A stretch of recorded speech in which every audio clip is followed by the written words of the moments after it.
কি গো, বাইরে বসে বসে কাঁদছো কেন? তুমি জানো না নাকি আমি কিসের লেগে কাঁদছি? তোমার বোনের আবার আমাকে ধরে মেরেছে। তুমি ওদের কাছে কোনো অন্যায় করেছিলে নাকি? আমি কিছু করিনি গো, তোমার দুই বোনেরা এসে আমাকে ছিল মোটরদারি ঘর থেকে বার করে দিল। দিনের দিন ওদের সাহস বেড়েই যাচ্ছে।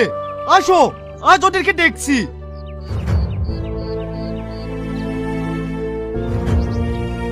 আব্বা, আব্বা, তোমার মেয়েরা শ্রাবণীকে মেরে বের করে দিয়েছে। আর তোমার মেয়েটাকে কিছু বলোনি? কি বলবো বল, আমি এত করে ব্যাঘাত করলো, বৌমাকে মারো না মারো না, তাও আমার কোনো কথা শুনলো না। বৌমাকে মারতে মারতে বাড়ি থেকে বের করে দিল। ঠিক আছে আব্বা, তোমাকে কিছু করতে হবে না। আজ আমি ওদেরকে বাড়ি থেকে বের করে দেবো, দেখি কি আটকায়। সস্তা নাকি বাড়ি থেকে বের করে দিবি?